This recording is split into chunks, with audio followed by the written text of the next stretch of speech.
on se pose souvent la question comment est-ce qu'on peut améliorer la qualité du signal, que ce soit pour la vidéo ou la réception du signal de la radiocommande. C'est vrai que c'est assez stressant de perdre le signal vidéo lorsque vous êtes en vol, ou alors d'entendre votre télécommande biper parce que votre drone est en train de perdre la réception radio. Alors il y a pas mal de matériel fiable. Moi personnellement j'ai choisi le matériel de la Team Black Sheep, c'est du matériel assez éprouvé et qui fait bien le job. Au niveau de l'émission vidéo, j'ai choisi le TBS Unify Pro.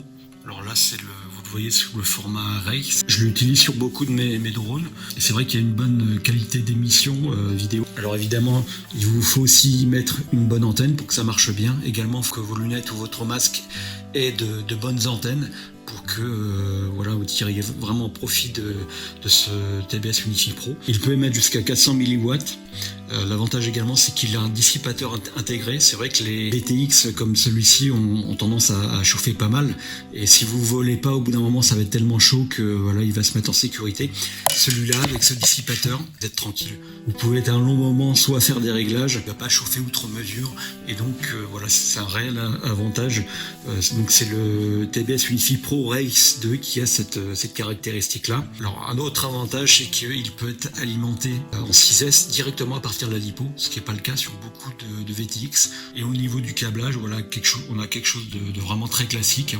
Alimentation, plus moins, signal vidéo. Il prend également en charge le Smart Audio qui permet de régler les paramètres du VTX avec votre télécommande. Donc vraiment, ce VTX, je le recommande. Au niveau de la réception RX, alors j'ai choisi le Crossfire. Ici vous avez le Nano RX Crossfire.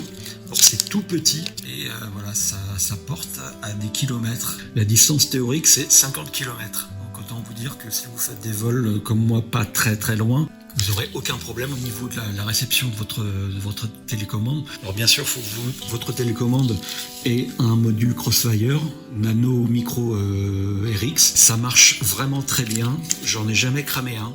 Donc une fois que vous mettez ça sur votre drone, vous pouvez oublier les problèmes de liaison télécommande. Donc là aussi, facile à souder. Il vous faut un UART disponible sur votre FC. Et donc on soude RX, TX plus alimentation, là ça fait 4 câbles. J'ai une préférence pour cette antenne-là, parce que d'autres sont vendus également avec une antenne juste à 2 fils. Alors ces antennes-là peuvent bien se placer sous le drone et ça fait assez propre, quoi. Et pour le binder, c'est très facile. Il suffit de bien utiliser leur logiciel et ça se fait d'une manière très intuitive. Ça se met à jour tout seul, ça charge la bonne version. Personnellement, j'ai eu aucun souci pour binder tous mes récepteurs Crossfire. Je recommande vivement ce Nano RX. Alors, il y a d'autres solutions. Il y a le ELRS. Ça marche très bien.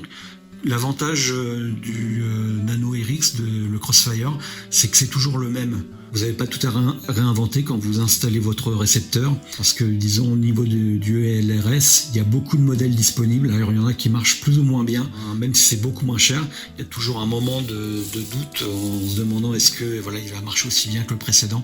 Vous n'avez pas ce problème-là avec le matériel Team Black Sheep, c'est toujours le même, il est éprouvé. Et personnellement, j'ai jamais eu de soucis avec. Voilà, bon vol à vous et à la prochaine vidéo.